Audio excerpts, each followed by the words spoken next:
اعوذ باللہ من الشیطان الرجیم، بسم اللہ الرحمن الرحیم۔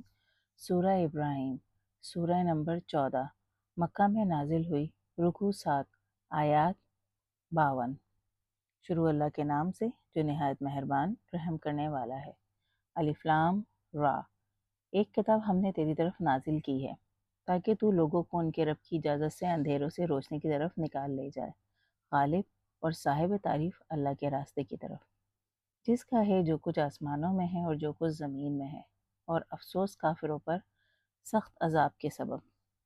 وہ جو آخرت پر دنیا کی زندگی کو ترجیح دیتے ہیں اور اللہ کی راہ سے روکتے ہیں اور اسے ٹیڑھا کرنا چاہتے ہیں، وہ دور کی گمراہی میں پڑے ہیں۔ اور ہم نے ہر رسول کو اس کی قوم کی زبان میں ہی پیغام دے کر بھیجا تاکہ ان پر حکم واضح کرے۔ پھر اللہ جسے چاہتا ہے گمراہ کر دیتا ہے اور جسے چاہتا ہے راہ دکھا دیتا ہے، اور وہ غالب اور حکمت والا ہے۔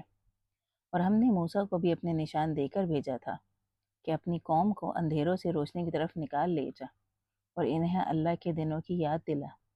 بے شک اس میں ہر ثابت قدم شکر گزار کے لیے نشانیاں ہیں۔ اور جب موسیٰ نے اپنی قوم سے کہا، اپنے اوپر اللہ کی اس نعمت کو یاد کرو جب اس نے تمہیں آل فرعون سے نجات دی جو تمہیں برا عذاب پہنچاتے تھے اور تمہارے بیٹوں کو ذبح کرتے تھے اور تمہاری عورتوں کو زندہ رہنے دیتے تھے، اور اس میں تمہارے رب کی طرف سے بڑی آزمائش تھی۔ اور جب تیرے رب نے اعلان کر دیا کہ اگر تم شکر کرو گے تو میں تمہیں زیادہ دوں گا، اور اگر تم ناشکری کرو گے تو بے شک میرا عذاب سخت ہوتا ہے۔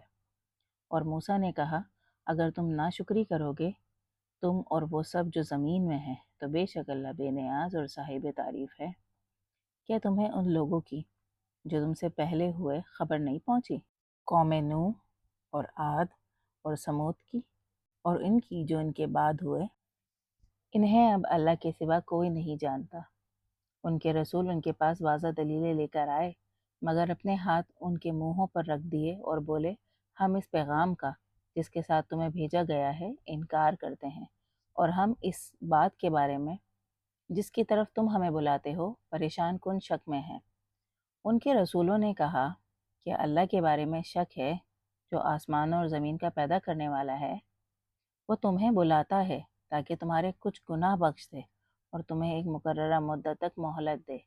وہ کہنے لگے، تم تو ہماری ہی طرح کے بشر ہو، تم چاہتے ہو کہ ہمیں ان سے جن کی عبادت ہمارے باپ دادا کرتے تھے روک دو؟ اچھا، کوئی واضح سند لاؤ۔ ان کے رسولوں نے ان سے کہا، ہم تو تمہاری ہی طرح کے بشر ہیں، لیکن اللہ اپنے بندوں میں سے جسے چاہتا ہے احسان کرتا ہے، اور ہمارے لیے ممکن نہ تھا کہ اللہ کی اجازت کے بغیر تمہارے پاس کوئی سند لاتے، اور اللہ پر ہی تو مومنوں کو بھروسہ کرنا چاہیے۔ اور ہمیں کیا ہے کہ ہم اللہ پر بھروسہ نہ کریں جب اس نے ہمیں ہماری راہیں دکھا دی ہیں، اور ہم اس دکھ پر جو تم نے ہمیں دیا ہے ضرور صبر کریں گے، اور اللہ پر ہی بھروسہ کرنے والوں کو بھروسہ کرنا چاہیے۔ اور کافروں نے اپنے رسولوں سے کہا، ہم تمہیں اپنے ملک سے نکال کر رہیں گے یا تم ہماری طریقے پر لوٹ آؤ گے۔ تب ان کے رب نے ان کی طرف وحی کی کہ ہم ظالموں کو ضرور ہلاک کر دیں گے اور ان کے بعد تمہیں زمین میں آباد کریں گے۔ یہ وعدہ اس لیے ہے جو میرے مقام سے ڈرا اور میری دھمکی سے ڈرا، اور انہوں نے فیصلہ مانگا، اور ہر جبر کرنے والا دشمن دین نامراد ہوا۔ اس کے آگے جہنم ہے اور اسے پیپ بھرا پانی پلایا جائے گا، جسے وہ گھونٹ گھونٹ پیے گا مگر اسے گلے سے اتار نہ سکے گا، اور اسے ہر طرف سے موت آئے گی مگر وہ مر نہ سکے گا، اور اس کے آگے سخت عذاب ہوگا۔ ان لوگوں کی مثال جو اپنے رب کا انکار کرتے ہیں، ان کے عمل اس راہ کے مانند ہے جس پر کسی آندھی کے دن ہوا زور سے چل جائے، وہ اپنی کمائی پر کچھ بھی قادر نہیں ہوتے۔ یہی تو دور کی گمراہی ہے۔ کیا تو نے غور نہیں کیا کہ اللہ نے آسمانوں اور زمین کو حق پر پیدا کیا ہے؟ اگر وہ چاہے تو تمہیں لے جائے اور کوئی نئی مخلوق لے آئے، اور یہ اللہ کے لیے کچھ مشکل نہیں۔ اور سب اللہ کے سامنے نکل کے آ جائیں گے، پھر کمزور لوگ ان سے جو اپنی بڑائی کرتے تھے کہیں گے، ہم تمہارے ہی ماتحت تھے، اب کیا تم ہم سے اللہ کے عذاب سے کچھ دور کرو گے؟ وہ کہیں گے، اگر اللہ ہمیں ہدایت دیتا تو ہم تمہیں ضرور ہدایت دیتے، اب ہمارے لیے برابر ہے کہ ہم گھبرائیں یا صبر کریں، ہمارے لیے بچاؤ کی کوئی جگہ نہیں۔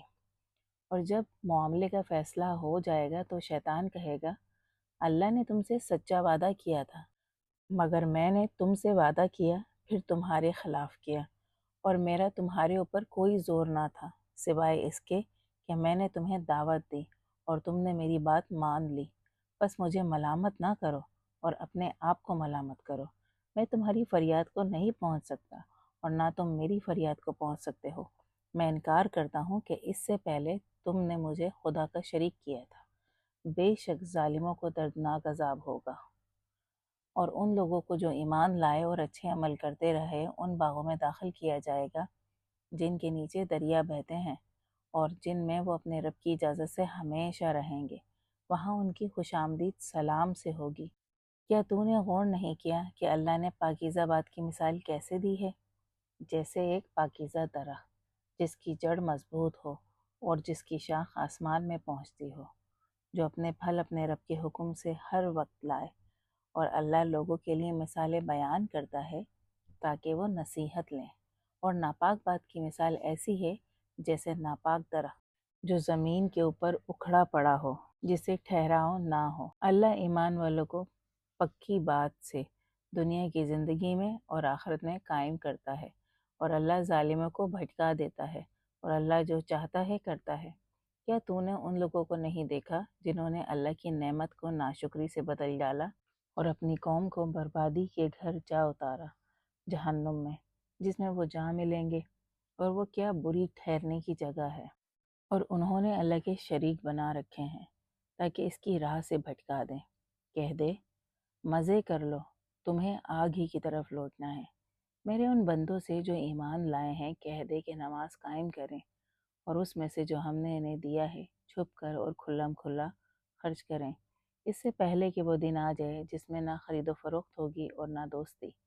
اللہ وہ ہے جس نے آسمانوں اور زمین کو پیدا کیا اور آسمان سے پانی اتارا، پھر اس کے ذریعے سے پھلوں سے تمہارے لیے رزق نکالا، اور تمہارے لیے کشتی کو پابند قانون کیا تاکہ وہ سمندر میں اس کے حکم سے چلے، اور تمہارے لیے دریاؤں کو پابند قانون کیا، اور تمہارے لیے سورج اور چاند کو جو مدار پر چلتے رہتے ہیں پابند قانون کیا، اور تمہارے لیے رات اور دن کو پابند قانون کیا، اور تمہیں ہر اس چیز سے دیا جو تم نے اس سے مانگی، اور اگر تم اللہ کی نعمتوں کو گنو تو انہیں شمار نہ کر سکو گے۔ بے شک انسان بڑا ظالم، بڑا ناشکرا ہے۔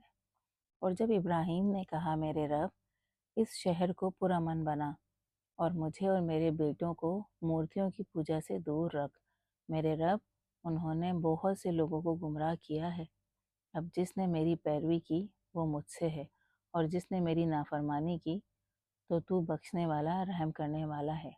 اے ہمارے رب، میں نے اپنی کچھ اولاد کو بن کھیتی کی ایک وادی میں تیرے محترم گھر کے پاس آباد کیا ہے، ہمارے رب، اس لیے کہ وہ نماز قائم کریں، سو لوگوں کے دل ان کی طرف مائل کر اور انہیں پھلوں کا رزق دے تاکہ وہ شکر کریں۔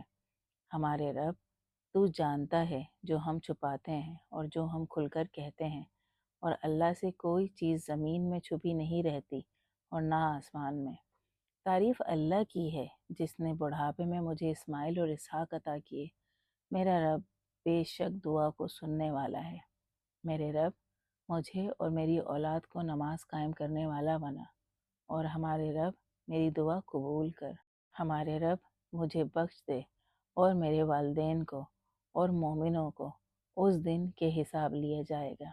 اور اللہ کو اس کام سے جو یہ ظالم کرتے ہیں ہرگز غافل نہ سمجھ، وہ انہیں صرف اس دن تک مہلت دے رہا ہے جس میں آنکھوں کو ٹکٹکی لگی ہوگی، اور وہ اپنے سر اٹھائے یوں بھاگے جا رہے ہوں گے کہ ان کی نظریں ان کی طرف نہ پھر سکیں گی اور ان کے دل خالی ہوں گے۔ اور لوگوں کو اس دن سے ڈرا جب ان پر عذاب آئے گا اور ظالم کہیں گے ہمارے رب ہمیں قریبی مدت تک مہلت دے، ہم تیری دعوت قبول کر لیں گے اور رسولوں کی پیروی کریں گے، مگر کیا تم اس سے پہلے قسمیں نہ کھاتے تھے کہ تمہیں زوال نہ آئے گا؟ حالانکہ تم ان لوگوں کے گھروں میں رہتے تھے جنہوں نے اپنے اوپر ظلم کیا تھا، اور تم پر واضح تھا کہ ہم نے ان کے ساتھ کیسا سلوک کیا تھا، اور ہم نے تمہارے لیے مثالیں بھی بیان کر دی تھیں، اور بے شک وہ اپنی چالیں چلے، ان کی چالیں اللہ کے سامنے تھیں، اور ان کی چالیں ایسی تھیں کہ ان سے پہاڑ ٹل جائیں۔ بس اللہ کے بارے میں یہ خیال نہ کر کہ وہ اپنے رسولوں سے کیے ہوئے اپنے وعدے کے خلاف کرے گا۔ بے شک اللہ غالب اور بدلہ لینے والا ہے۔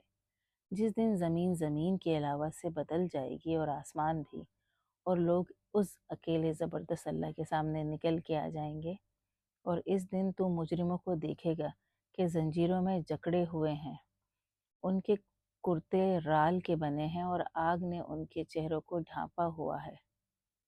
یہ اس لیے کہ اللہ ہر شخص کو اس کی کمائی کا بدلہ دے۔ بے شک اللہ جلد حساب لینے والا ہے۔ یہ لوگوں کے لیے ایک پیغام ہے، اور اس لیے ہے تاکہ وہ اس کے ذریعے سے ڈرائے جائیں، تاکہ وہ جان لیں کہ وہی اکیلا خدا ہے، اور تاکہ عقل والے نصیحت لیں۔